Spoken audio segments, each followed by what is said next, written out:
तो दोस्तों, आज हम बात करने वाले हैं ताजमहल के बारे में। तो ताजमहल से हर छोटी बड़ी जानकारी आज मैं आपको बताऊंगा। तो आज हम ताजमहल के 4 टॉपिक के बारे में बात करेंगे। पहले ताजमहल की बेसिक जानकारी, दूसरा जानकारी आपको इतिहास और निर्माण से संबंधित, यानी उसका निर्माण कब, कैसे, क्या हुआ, किस कारण हुआ, जैसे बात करेंगे।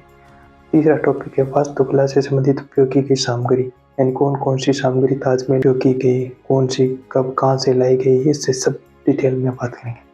चौथी चीज़ है वो है निर्माण का समय के बारे में बात करेंगे। पहले टॉपिक पे ताजमहल की बेसिक जानकारी, यानी ताजमहल के बारे में नॉर्मल बात करते हैं। तो ताजमहल भारत के उत्तर प्रदेश राज्य में, ताजमहल भारत के उत्तर प्रदेश राज्य के आगरा शहर में यमुना नदी के दक्षिणी तट पर स्थित है। ये एक विश्व प्रसिद्ध ऐतिहासिक मकबरा यानी ये एक महल नहीं है, ये एक मकबरा है। ये दुनिया के 7 अजूबों में से एक है और अपने साधारण वास्तुकला और सुंदरता के लिए पूरे विश्व में प्रसिद्ध है। मकबरा, इसके नॉर्मल बात करें तो मकबरा का अर्थ होता है किसी व्यक्ति के कब्र के ऊपर बनाई गई एक भव्य और बड़ी इमारत का निर्माण करना, उसे ही मकबरा कहते हैं। विस्तार से बात करें तो ताजमहल कोई रहने का महल नहीं, बल्कि ये मुमताज महल और शाहजहां की कब्र के ऊपर बना एक मकबरा। अब बात करें हम दूसरे टॉपिक पे, जिसमें हम बात करेंगे इतिहास और निर्माण से संबंधित जानकारी। सबसे पहले बात करते हैं कि ताजमहल बनाया किसने था। तो ताजमहल बनाया था शाहजहां ने। ये 5वें मुगल सम्राट शाहजहां ने अपनी प्रिय पत्नी मुमताज महल की याद में से बनाया गया। इसका निर्माण 1631 में हुआ था। 1631 में मुमताज महल के निधन के बाद शाहजहां ने इस भव्य इमारत बनाने का निर्णय लिया। उसे बनाने का पूरा फैसला और बनाने का जितना भी खर्च था वो शाहजहां ने किया था। इसमें लागत थी लगभग 3.2 करोड़ रुपए। उस समय 3.2 करोड़ रुपए 1632 ईस्वी में बना था। ऐसे ताजमहल को मुख्य रूप से प्रेम के एक अमर प्रतीक के रूप में बनाया गया था। अब बात करते हैं ताज निर्माण की मुख्य वजह क्या थी। मुमताज महल शाहजहां की प्रिय पत्नी, उसका पूरा नाम था अर्जुमंद बानो बेगम। 1631 ईस्वी में बुरहानपुर में मुमताज महल जब 14वें बच्चे को जन्म दे रही थी, तब प्रसव के दौरान अत्यधिक दर्द और जटिलता के कारण उसका निधन हो गया था। तब 1631 ईस्वी में जब मुमताज महल का निधन हुआ तो उससे शाहजहां को बहुत ही गहरा दुख हुआ था। अपनी सबसे प्रिय पत्नी मुमताज महल की मौत से शाहजहां पूरी तरह से टूट गए थे। इतिहासकार बताते हैं कि इस घटना के बाद शाहजहां कई महीनों तक गहरे शोक में डूबे रहे थे। तो मान्यता के अनुसार मुमताज महल की आखिरी इच्छा के बारे में बात करें तो ऐसा माना जाता है कि मृत्यु से ठीक पहले मुमताज महल ने शाहजहां से वादा लिया था कि वे उसकी याद में एक ऐसी भव्य और सुंदर इमारत बनाएंगे जैसी दुनिया में पहले कभी भी ना बनी हो, पूरी दुनिया में कभी भी ना बनी हो। सरल शब्दों में बात करें तो ताजमहल कोई रहने के लिए महल नहीं बल्कि एक मकबरा है, जिसे एक पति शाहजहां ने अपनी पत्नी मुमताज महल की याद में बेइंतहा प्यार के सामने व्यक्त करने के लिए बनवाया था। अब बात करते हैं डिजाइन किसने बनवाई थी। ताजमहल का मुख्य ढांचा और डिजाइन किसी एक व्यक्ति ने नहीं बनाई थी, बल्कि कई लोगों ने मिलकर बनाई थी। अलग अलग तरह के लोग थे। वैसे उसे सुनने में आता है कि ताजमहल बनाने में लगभग 20,000 मजदूर ने काम किया था। ताजमहल का मुख्य ढांचा किसी एक व्यक्ति ने नहीं बनाया था, बल्कि वास्तुकारों के एक बोर्ड ने उसे तैयार किया था। लेकिन इसके मुख्य वास्तुकार उस्ताद अहमद लाहौरी थे। वे शाहजहां के दरबार में सबसे बेहतरीन इंजीनियरों में से एक थे। दिल्ली के लाल किला इनकी देखरेख में बनाया गया था। अब उस्ताद अहमद लाहौरी की थोड़ी सी बात करते थे। ये शाहजहां के शासनकाल में मुख्य वास्तुकार थे। लाहौरी ताजमहल, लाल किला और जो दिल्ली में जामा मस्जिद है वो उनकी अनेक इमारतों में उसकी भूमिका निभाई थी। कई ऐतिहासिक मुगल स्मारकों का निर्माण किया था, जिसे नादिर उल अस्त नाम की उपाधि भी दी गई थी। किसने बनाया और मुख्य कारीगरों के नाम के बारे में बात करते हैं। नॉर्मल इसे बनाने के लिए भारत, फारस यानी ईरान, तुर्की और यूरोप तथा मध्य एशिया से दुनिया के सबसे बेहतरीन कारीगर बुलाए गए थे। लगभग 20,000 मजदूरों, शिल्पकारों, पत्थर तराशने वालों और सुलेखकों ने 22 साल तक दिन रात मेहनत किया, तब जाकर ताजमहल का निर्माण हुआ था। मुख्य वास्तुकार थे उस्ताद अहमद लाहौरी, अमानत खान शिराजी।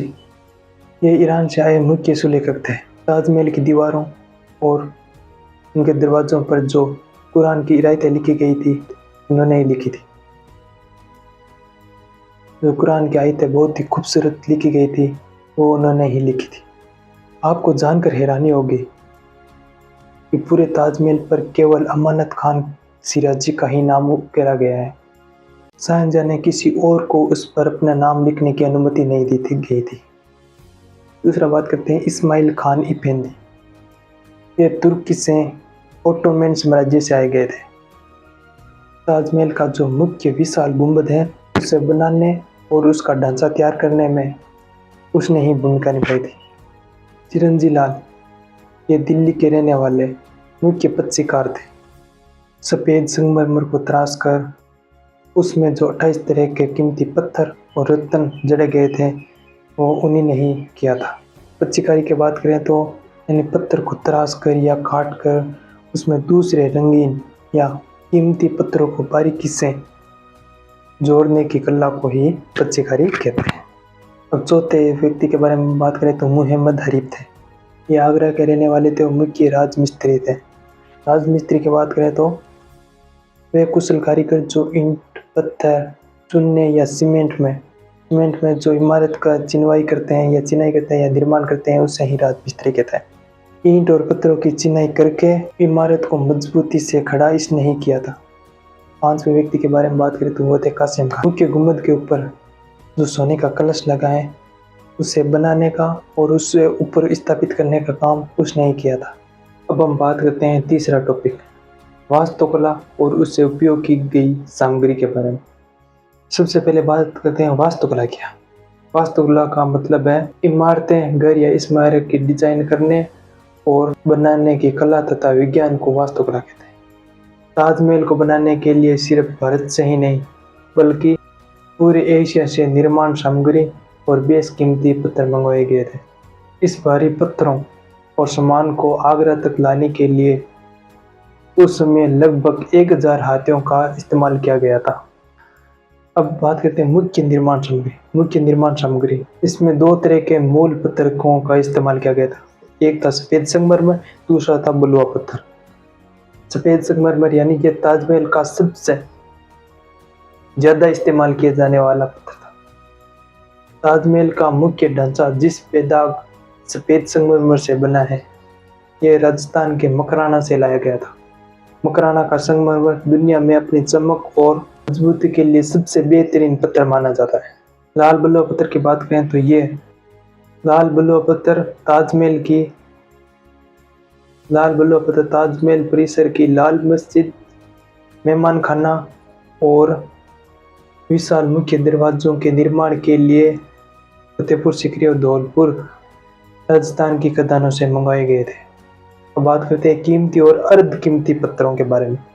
सबसे पहले हमने बात की तो मुख्य निर्माण सामग्री यानी सफ़ेद संगमरमर और लाल बलुआ पत्थर, ये 2 सबसे इंपॉर्टेंट थे, जो सबसे ज़्यादा इस्तेमाल किया गया था। दूसरी बात करते हैं कीमती और अर्ध कीमती पत्थर। ताजमहल के संगमरमर के दीवारों के ऊपर जो फूलों और बेल बूंटों की खूबसूरत नक्काशी की गई है, उसमें 28 अलग अलग तरह के रत्न और कीमती पत्थर जोड़े गए थे। अब हम कीमती पत्थरों के अलग अलग कुछ विशेष कीमती पत्थरों के बारे में बताता हूँ आपको। तो बेसिक 5 से कीमती पत्थरों के बारे में बताता हूँ। उसमें सबसे इम्पोर्टेंट है लाजावरत। यह एक गहरा नीला पत्थर है जो अफगानिस्तान से मंगाया गया था। दूसरा पत्थर फिरोजा, यह हल्का नीला पत्थर है जो तिब्बत से मंगाया गया था। तीसरे पत्थर की बात करें तो ये है यशब और स्फटिक यानी क्रिस्टल पत्थर की बात करते हैं हम। ये खूबसूरत पत्थर चीन से मंगाया गया था, यानी चीन देश से मंगाया गया था, चाइना से। ये पत्थर चाइना से मंगाया गया था। कौन सा? क्रिस्टल, नीलम, ये तो आपने कभी सुना होगा। ये बेस कीमती पत्थर श्रीलंका से मंगाया गया था। अपिक और करेलियन पत्थर की बात करें तो ये नारंगी लाल रंग का पत्थर है। जो अरब देशों से मंगाया गया था। बात करते हैं सूर्यकांत मणि और जेस्पर पत्थर के बारे में। यह पत्थर पंजाब से मंगाया गया था, यानी पंजाब राज्य, भारत के पंजाब राज्य से मंगाया गया था। अब बात हीरे और अन्य रत्न, ये मुख्य रूप से मध्य प्रदेश के पन्ना और भारत के अन्य कई हिस्सों से मंगाया गया था। अन्य विशेष सामग्रियां जैसे सोना, लकड़ी यानी सोना यानी गोल्ड। तो सबसे पहले हम सोने की बात करते हैं। मुख्य गुंबद के ठीक ऊपर जो कलश बनाया तो मूल रूप से शुद्ध सोने का बना था। बाद में अंग्रेजों ने उसे कांसे के कलश से बदल दिया गया था। ये कांसे का बना हुआ है क्योंकि अंग्रेजों ने उसे चुरा लिया था और उसकी जगह कांसे का कलश लगा दिया था। बात करते हैं लकड़ी के बारे में। लकड़ी, आप जानते होंगे कि लकड़ी का कहाँ इस्तेमाल किया गया। लकड़ी का इस्तेमाल ताजमहल की नींव को सहारा देने के लिए किया गया था। ताजमहल की नींव में लकड़ी का इस्तेमाल किया गया, ना कि पत्थर का, क्योंकि इतनी बड़ी इमारत खड़ी करने के लिए एक मजबूत नींव की जरूरत थी। यमुना नदी के तट के पास में ऐसा दलदल जमीन में यह संभव नहीं था, इसीलिए वास्तुकारों ने एक ऐसा स्कीम निकाला जिससे ये लकड़ी मतलब ये दलदली रेत में भी इतनी मजबूती से खड़ी हो सके कि यह सालों साल तक इस इमारत का कुछ भी ना बिगड़े। इसलिए उसने लकड़ी का इस्तेमाल किया गया था। उस लकड़ी का नाम था आबनोस। ये एक विशेष तरह की लकड़ी होती है, इसमें जितनी ज़्यादा नमी होगी इतनी ज़्यादा ये मजबूत रहेगी। जब तक ये पानी का इस्तेमाल इसके पास में होता रहेगा तब तक इसका कुछ भी नहीं बिगड़ेगा, ये पत्थर से भी ज़्यादा मजबूत होगी। इसके पास में जो यमुना नदी है कि इसकी नमी से ये मजबूत बनी रहती है। अब बात करते हैं ये आबनूस लकड़ी है क्या। आबनूस लकड़ी एक विशेष प्रकार के पेड़ की मुख्य सख्त, भारी और काले रंग की लकड़ी पर होती है। इस लकड़ी की खासियत यह है कि यह लकड़ी कभी भी सड़ती नहीं, बल्कि नमी मिलने से और भी ज़्यादा मजबूत होती है। साइंसदान ने दुनिया के सबसे बेहतरीन और बेशकीमती पत्थरों को चुन कर इस इमारत में लगाया गया था ताकि इसकी चमक और इसकी खूबसूरती कभी भी फीकी ना पड़े। अब हम चौथे टॉपिक के बारे में बात करते हैं। चौथा टॉपिक है निर्माण का समय, यानी उसमें टाइम कितना लगा था, कब शुरुआत किया गया था और कब समाप्त किया गया था। उसमें पूरी डिटेल के बारे में बात करता है। चलिए शुरुआत करते हैं। ताजमहल को पूरी तरह से बनकर तैयार होने में कुल 22 साल का समय लगा था। अब बात करते हैं निर्माण की शुरुआत कब हुई थी। तो निर्माण की शुरुआत, इस काम का शुरुआत यानी ताजमहल का निर्माण की शुरुआत 1632 ईस्वी में शुरू हुआ था। वैसे बात करें तो मुमताज महल की मृत्यु 1631 में हुई थी और इसका निर्माण 1632 यानी एक साल बाद, मुमताज महल की मृत्यु के एक साल बाद ही इसका निर्माण शुरू हो गया था। मुख्य गुंबद और मकबरा का निर्माण, सफेद संगमरमर की मुख्य इमारत जिसमें कब्रें मौजूद हैं, इसमें बनने में 16 वर्ष का टाइम लगा था और 1648 में बनकर तैयार हो गए थे। बाकी परिसर का काम, जैसे मुख्य इमारत बनाने के बाद इसके आसपास की जो इमारत बनाई गई थी, लाल मस्जिद, मेहमान खाना, मुख्य दरवाज़ा, विशाल मुख्य दरवाज़ा और जो 4 बाग बनने में 6 साल और लगे थे।